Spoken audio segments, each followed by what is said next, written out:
AC चल रहा है फिर भी पसीने आ रहे हैं, हाथ पांव ठंडे बढ़ रहे हैं, फिर जो दिल की धड़कन है वो बहुत बढ़ रही है। कई लोगों को मैं पूछता हूँ क्लिनिक में कि ऐसा तो नहीं होता एक चिंता खत्म होती है और दूसरी चिंता शुरू हो जाती है? हाँ डॉक्टर साहब, बिल्कुल ऐसे होता है, दिमाग कभी खाली रहता ही नहीं है। नमस्कार दोस्तों, इस वीडियो में हम समझेंगे घबराहट को। घबराहट होना अच्छी बात है, इसमें कुछ बुरा नहीं है, बट हाँ एक लेवल से अगर ज़्यादा हो जाए तो परेशानी है। तो पहले दोस्तों हम बात करते हैं आमतौर पे जब हमें घबराहट होती है तो ये अच्छी क्यों है। क्योंकि घबराहट तो हर किसी को होती है, क्योंकि ये लाइफ सेविंग है। अगर आप बहुत पुराने ज़माने में जाएंगे तो किसी को सांप दिखेगा तो घबराहट होने लगेगी, कोई शेर दिखेगा तो घबराहट होने लगेगी और वो दूसरों को अलर्ट कर देगा। बट करंट सिचुएशन में जान का खतरा तो नहीं है, बट मान लीजिए किसी को फ्लाइट पकड़नी है, फैमिली हॉलीडे पे जा रही है, या एक प्रोफेशनल जो है उसे सुबह सुबह फ्लाइट पकड़नी है, तो घबराहट की वजह से उसकी नींद खुल जाती है एक आधी बार, बट अदरवाइज वो आराम से सो जाता है, तो वो टाइम पे फ्लाइट को पकड़ पाएगा। उसी तरह एक स्टूडेंट है, जिसके कई बच्चे होते हैं, मैं तो उनमें से नहीं था, बट कई बच्चे होते हैं जिनका होमवर्क कंप्लीट ना हो तो उनको रात को नींद नहीं आती, तो वो घबराहट उनको मदद करती है कि वो अपना होमवर्क जो है वो बिल्कुल कंप्लीट करें और टाइम पे करें। उसी तरह मान लीजिए आपके घर में कोई गेस्ट आने वाला है, तो सारी फैमिली अलर्ट हो जाती है कि उन्होंने फटाफट अपना घर सेट करना है, बढ़िया सी कटलरी निकालनी है, खाना बनाना है और क्या क्या डिशेस देंगे, क्या उनको पसंद है, और इस सब चीज़ों से आप जो है वो बेटर प्रेजेंट कर पाएंगे उनको, जिनको कि आप खुश करना चाहते हैं, जो गेस्ट आपके घर आने वाले हैं। उसके बाद है जैसे ऑफिस में आपकी कोई डेडलाइन है, जैसे ऑफिस में आपको पता है कि इस मंथ एंड के बाद जो टारगेट है वो 2-5% पीछे चल रहा है, तो अगर आप थोड़ा सा अपने आप को पुश करें, और वो घबराहट हमेशा रहेगी। इवन आपने देखा होगा कि अब मान लीजिए आपके ऑफिस की दूरी 40 मिनट की है और आप लगभग 38 मिनट्स या 37 मिनट्स ही रह गए हैं, और आज एक इंपॉर्टेंट मीटिंग है ऑफिस में, तो घबराहट सी होने लगती है। तो ये जो घबराहट है ये अच्छी होती है, वो हमें मदद करती है कि हम जल्दी जल्दी चलें, जल्दी जल्दी वो काम करें जो कि हमें करना चाहिए। अब घबराहट के शारीरिक लक्षण भी होते हैं और मानसिक भी, ये इंटरनल भी होती है और एक्सटर्नल भी। एक्सटर्नल के एग्जांपल तो हमने देखे ही, जैसे फ्लाइट की बात की, गेस्ट की बात की, पढ़ाई की बात की, ऑफिस की बात की। इंटरनल एग्जांपल क्या होते हैं, किसी को कोई सेक्सुअल थॉट्स आ रहे हैं जो कि वो नहीं चाहता या उनको कंट्रोल करना चाहता है, उस टाइम नहीं चाहता, तो भी घबराहट होने लगती है। किसी पे आपको गुस्सा आ रहा है, आप चाहते हैं कि वो गुस्सा निकाल दें, बट आपको पता है कि ये सही नहीं है, तो उस गुस्से को दबाते दबाते भी हमें घबराहट होने लगती है। डिपेंडेंसी में भी घबराहट हो सकती है, जैसे बच्चा है, उसको लगता है कि मम्मी उसको छोड़ के चली जाएगी, तो बच्चे रोना शुरू कर देते हैं, घबराना शुरू कर देते हैं। तो वो भी, ये सारी घबराहट जो है ये नॉर्मल है, इसमें कुछ भी गलत नहीं है। कब ये गलत होगी उसके हम बाद में बात करेंगे, उससे पहले हम लक्षणों को समझ लेते हैं।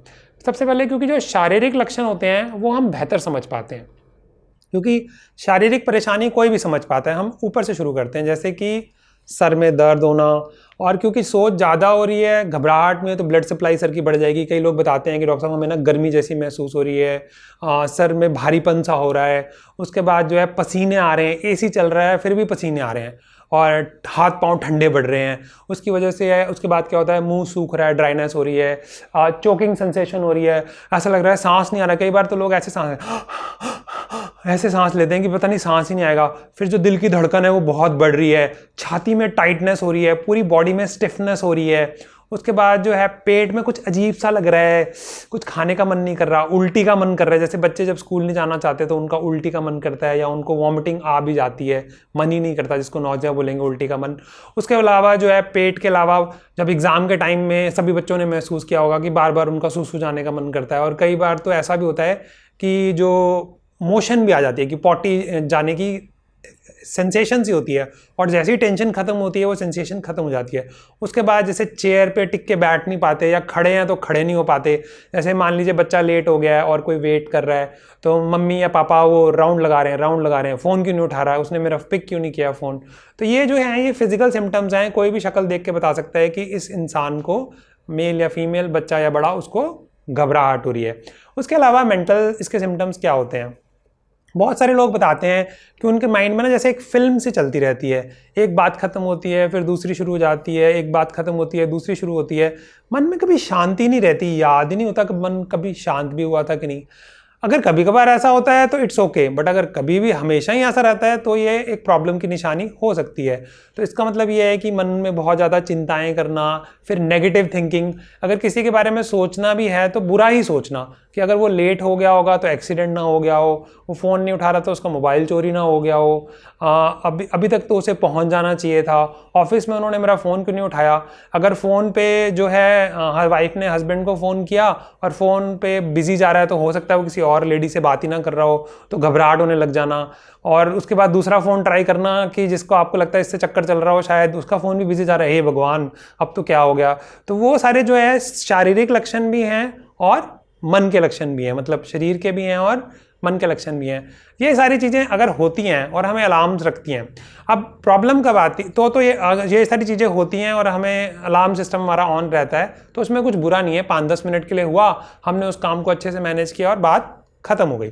लेकिन दोस्तों अगर ऐसा होता है कि घबराहट आपको लगता है कि लॉजिकल नहीं, अब इलॉजिकल होगी या इर्रेशनल होगी, इसका मतलब क्या हुआ कि घबराहट तो इसलिए होनी चाहिए थी ताकि वो हमें अलार्म रखे और हमें बचा के रखे उन चीज़ों से जिनसे हमें बचना चाहिए, जो गलत हमारी ज़िंदगी में होने वाला है। जैसे आप रोड क्रॉस करते हुए भी अलर्ट रहेंगे, जो कि बहुत अच्छी बात है। उसमें क्या होगा, हम उसी चीज़ पे फोकस करते हैं जिस पे फोकस हमें करना चाहिए। बट अगर हम उन चीज़ों पे फोकस करने लगे जिन पे हमें फोकस नहीं करना चाहिए तो ये प्रॉब्लम बन जाएगी। जैसे उसमें कई सारे डिसऑर्डर्स आते हैं। जैसे मैं सिंपल हिंदी में बोलूँ, बिना बात के घबराहट होने लगे, आप बैठे हैं, खाना खा रहे हैं, रिलैक्स हैं, आराम से टीवी देख रहे हैं, दोस्तों से बात कर रहे हैं, और अचानक आपकी दिल की धड़कनें बढ़ने लगी, आपको सांस ठीक से आने लगा, हाथ कांपने लगे, तो उसको पैनिक अटैक बोलेंगे। अगर ऐसा बार बार होता है तो उसको पैनिक डिसऑर्डर बोलेंगे। उसी तरह ये तो होगी बिना बात की घबराहट। अब किसी खास बात की घबराहट, इंसान जो है वो एक सामाजिक प्राणी है, तो फोबिया उसमें काफ़ी कॉमन प्रॉब्लम है। फोबिया का मतलब होता है इर्रेशनल या एक्सेसिव डर, मतलब एक तो गलत और उससे बाद ज़्यादा डर, जैसे कॉकरोच से डर जाना। और सबसे important social phobia. Social phobia में क्या होता है कि लोगों से घबराहट, कि जैसे लोगों के सामने प्रेजेंटेशन देनी है, आपको सब कुछ पता है कि उस टॉपिक के बारे में, लेकिन जब टीचर ने खड़ा कर दिया क्लास में तो इंसान नहीं बोल पाए। आपको मीटिंग में सब कुछ पता है कि क्या सही है क्या गलत है, बॉस से भी ज़्यादा जानकारी है, बट अगर आपको प्रेजेंटेशन के लिए बोल दिया गया तो आप नहीं बोल पाए। उसके बाद जैसे घर वाले हैं, रिलेटिव्स हैं, आपके पास बहुत अच्छा आइडिया है बट उसको एक्सप्रेस नहीं कर पाए क्योंकि आपको हिचकिचाहट होती है, कहीं ना कहीं डर लगता है। और एक बार रिसर्च में तो ये आया था, मौत से ज़्यादा डर तो लोगों को दूसरों के सामने बात करने में लगता है। ये जान के मुझे भी बड़ी हैरानी हुई थी जब मैंने ये पहली बार रिसर्च पढ़ी थी। इसी वजह से काफ़ी सारे काम हम जिंदगी में नहीं कर पाते जो कि हमें कर लेते तो हमें बहुत फ़ायदा होता और हम जिंदगी में बहुत तरक्की करते, तो ये प्रॉब्लम हो सकती है।